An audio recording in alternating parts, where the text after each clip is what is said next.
Bonjour à tous, bonjour à toutes, ici Monsieur Lid et Yeza. On se retrouve pour une nouvelle rubrique de 0 à 100. Aujourd'hui, on va interviewer Monsieur Ali Narli, responsable du Ball Station. C'est parti.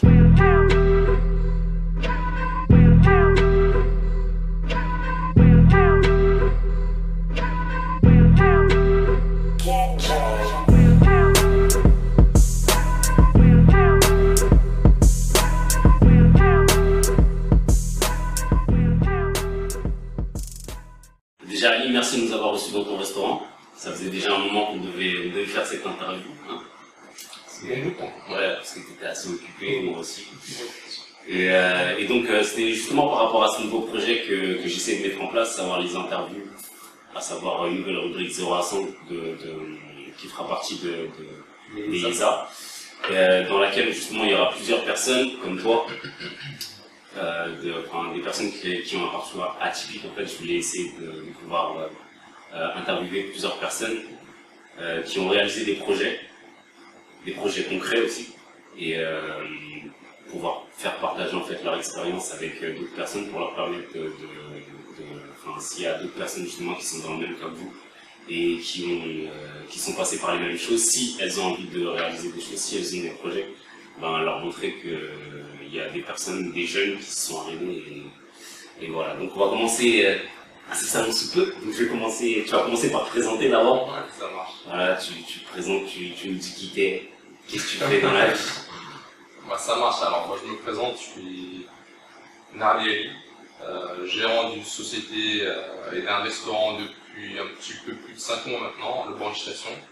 On est implanté sur Meaux.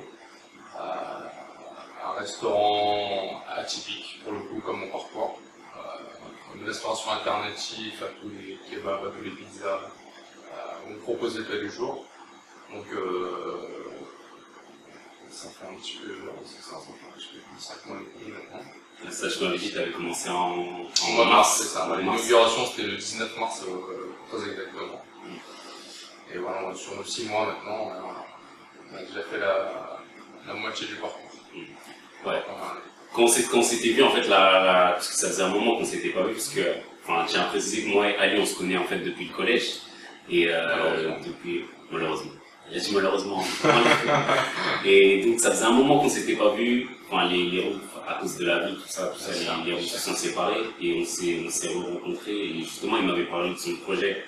J'avais vu quelques photos sur Facebook quand c'était encore en construction, et une fois que ça a été fini, justement, je suis venu pour pouvoir constater.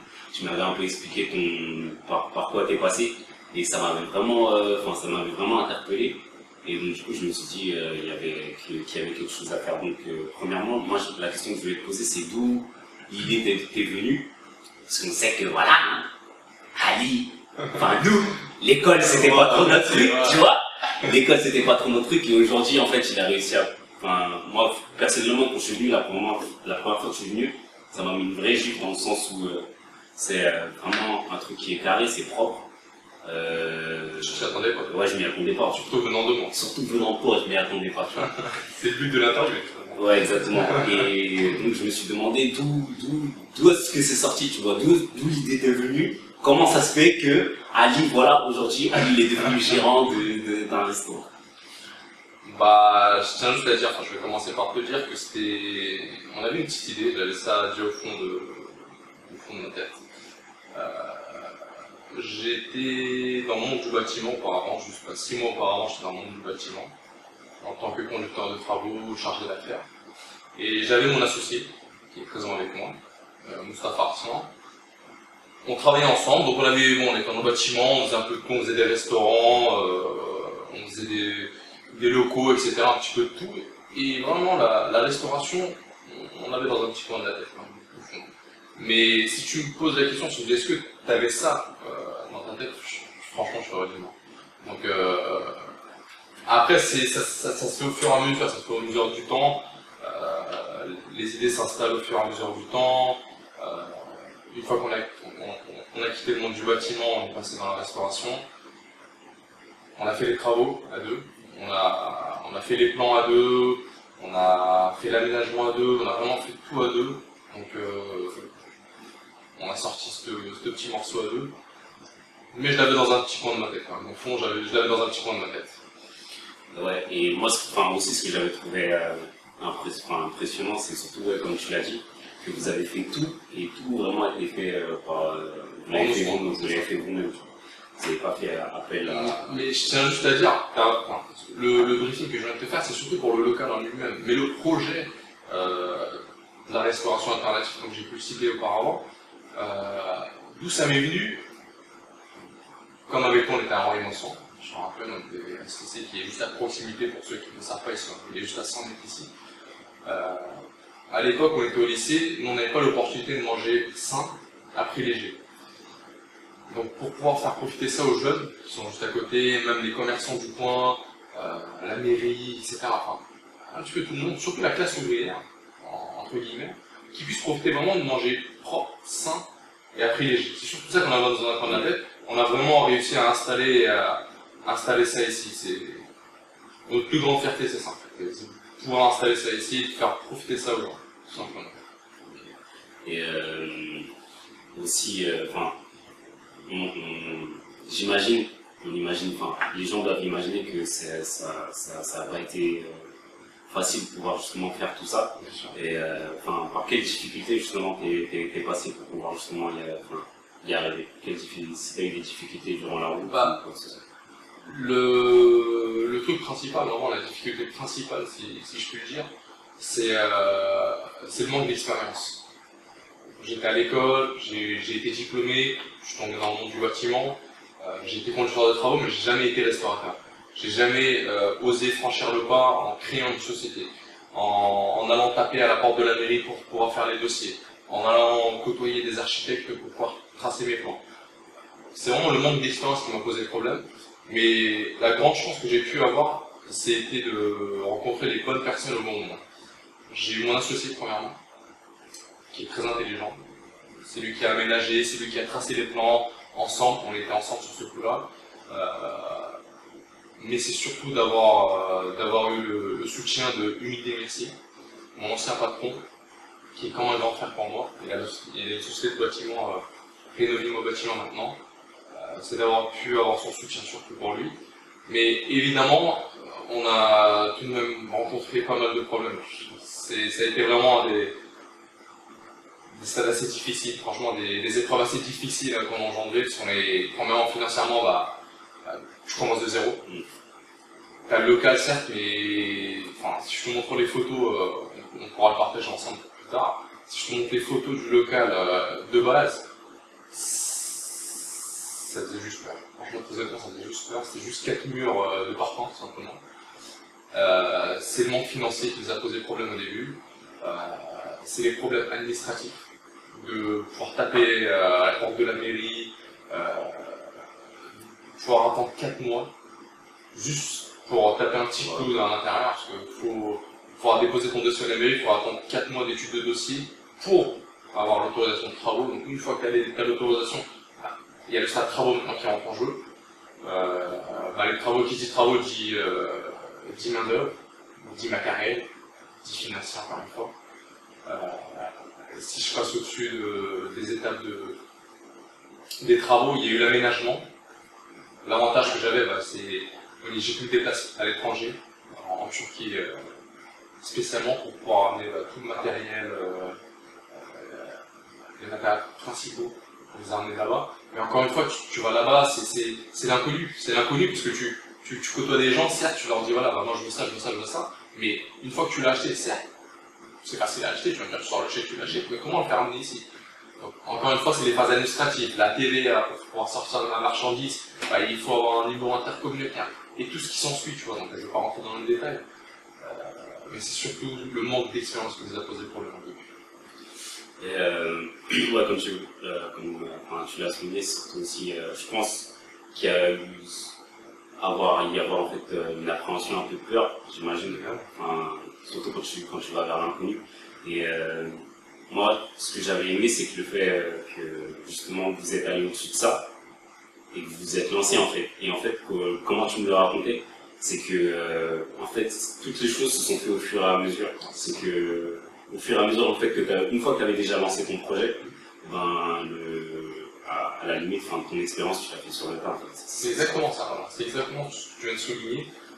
L'expérience, tu l'as acquis sur le terrain. Tout ce qu'on a pu apprendre à l'école, c'est théorique. C'est vraiment de la théorie, parce que c'est pas ce que j'ai appris à Moisson ni au BT, ce qui m'a fait justement, qui m'a permis d'ouvrir ce restaurant-là. Non, c'est comme tu viens de le souligner, c'est sur le tas, faut taper à la porte, faut côtoyer les gens.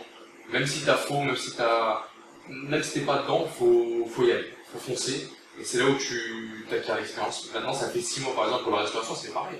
Auparavant, j'étais dans le bâtiment, j'avais zéro notion, zéro expérience dans la restauration. Au fur et à mesure, à force de côtoyer la clientèle, à force de faire des erreurs, parce que c'est en faisant des erreurs qu'on apprend, c'est là où tu acquiers l'expérience tout simplement. Moi, ça me rappelle une image en fait que j'avais,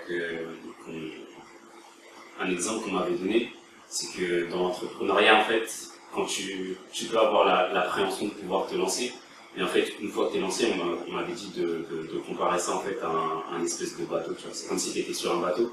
Une fois que tu es sur ton bateau, tu as une direction X que tu veux prendre, tu vois. Mais même si tu te lances dans la mauvaise direction, tu as toujours possibilité de pouvoir te changer ton gouvernail, de pouvoir te réorienter, tu vois. Même si justement tu étais dans la mauvaise direction, quoi qu'il en soit, tu continues d'avancer. Moi, ça m'a fait penser à ça, justement. C'est exactement ça, t'as raison, c'est exactement ça. Le plus dur, c'est le lancement. Nous, chez nous, par exemple, on a une expression qui dit que le fait de commencer quelque chose, c'est de l'avoir réalisé à 50%. Donc, le plus dur, comme tu viens de dire, je le souligne, c'est vraiment le lancement. C'est, certes, tu as une idée en tête. Tu peux te poser avec ton ami, ton collègue, ta femme, ton ami, ce que tu veux. Tu as une idée en tête, certes. Mais le plus dur, c'est de pouvoir le réaliser. Et une fois que tu l'as fait, une fois que tu as les papiers, tu as ton cabis de la société par exemple, ça a été la première phase par exemple, une fois que tu as ton cabis entre les mains, là tu te dis les choses sérieuses commencent. Et c'est là où après tout se suit, tu as une porte en face de toi, une porte, qui dit porte dit obstacle. Tu passes la première porte et une deuxième porte, et ainsi de suite, et ainsi de suite, et ainsi de suite. Et c'est là où vraiment on en arrive à là au bout de 6 mois. Qu'est-ce qui te motive chaque jour pour pouvoir justement accomplir tes objectifs? Avant d'accomplir les objectifs, c'est surtout de se motiver, de se lever le matin. C'est plus dur de se lever le matin et de revenir sur les lieux que tu retrouves 15 heures par jour avec vous. Donc c'est surtout ça le plus dur, le plus difficile, c'est ça pour l'instant. Mais la plus grande source de motivation, c'est la réussite. C'est la réussite parce que par rapport à toutes les difficultés, que j'ai pu engendrer auparavant, par le passé. Pareil pour mon associé, qui a aussi un parcours atypique pour le coup. C'est surtout ça. C'est de pouvoir accomplir quelque chose, de réussir quelque chose, parce qu'on vient d'une banlieue. Quoi que tu dises, quoi que les gens disent, quoi que les gens fassent, t'as quand même une petite étiquette sur ton front. Donc c'est surtout réaliser, enlever cette étiquette et passer au-delà. Passer au-delà parce que je veux réussir pour les gens, qui ont été dans le même cas ou qui sont dans le même cas que moi. Alors je dis pas que j'ai réalisé, mais j'en suis au point de départ d'un lancement, on va dire. Donc c'est surtout ça, c'est pour mes proches, pour ma femme, pour ma sœur, pour ma mère, pour ces personnes-là qui m'ont entouré autour de moi durant toute ma vie. C'est surtout pour ces personnes-là où je veux réussir. Et moi, ma dernière question serait justement pour les personnes qui ont un parcours un peu similaire au tien, qui aimeraient justement réaliser un projet un peu similaire au tien ou autre, tu vois, qu'est-ce que tu pourrais leur dire pour les motiver? Ce que je peux les conseiller, c'est de pas pouvoir lâcher, parce que forcément la vie n'est pas rose. Là, en 2016, la vie n'est pas rose. On rencontre de plus en plus de problèmes, de plus en plus d'obstacles. Des fois, tu dis c'est impossible de les passer. Ils sont impassables, ils sont impossibles. Mais c'est de pas pouvoir lâcher pour leurs proches, pour eux-mêmes premièrement, pour eux-mêmes, parce que ça t'inculque quelque chose, ça forge ton caractère. Là, le Ali de 2016 et le Ali que tu côtoyais au lycée, tu peux bien voir que c'est différent. Je suis différent forcément, parce que c'est la vie qui te pousse à être différent. Parce que si je me comporte comme j'ai pu me comporter à l'époque, jamais j'en serai arrivé là, jamais. Donc, forcément, il faut passer au-delà, il faut côtoyer les bonnes personnes. C'est surtout ça le plus beau des conseils, si je peux donner, si je peux me permettre, c'est de côtoyer les bonnes personnes. C'est ça qui te fera avancer et je pense, je vois pas d'autre chose. Donc, certes, t'as la réussite scolaire, qui rentre en jeu aussi forcément, parce qu'un mec qui est diplômé et un mec qui est pas diplômé, bah forcément il aura plus d'avantages que l'inverse. Mais avant toute chose, c'est de rester soi-même, de rencontrer les bonnes personnes et de pas pouvoir lâcher. Donc ça va être les derniers mots hein, de cette interview. En tout cas, j'espère que ça vous aura plu. C'était une première. Donc déjà, je remercie Ali de nous avoir accueillis au sein de son restaurant. Je tiens à dire que je t'ai pas à l'aise devant la caméra. Mais bon voilà, quoi qu'il en soit, moi je continue de t'encourager pour la suite. Je t'encourage à pouvoir continuer comme tu l'as fait. J'étais agréablement surpris de pouvoir constater et voir, palper ce que tu as pu réaliser. Et en tout cas, je te félicite pour ça. Donc venez, on mange très bien ici. Hein. Moi, je suis là je suis là souvent. Donc Brunch Station 19 bis rue des Vieux Moulins, à Meaux. Donc voilà, on se retrouve plus tard pour une nouvelle interview de 0 à 100. Force Oliesa. Ouais, Force Oliesa. Ah ouais, il y a une question, enfin, c'est un truc que je peux lancer, tu vois, dans les interviews. Comme le titre de l'émission, c'est de 0 à 100. Donc là, tu considères que t'es à combien de pourcents là?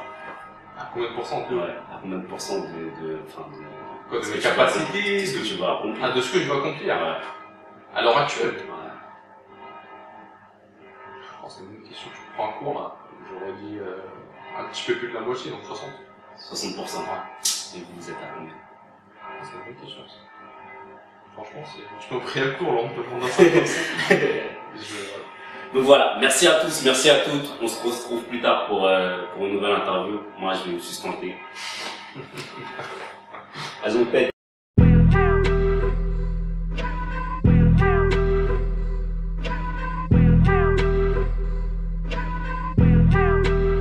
Get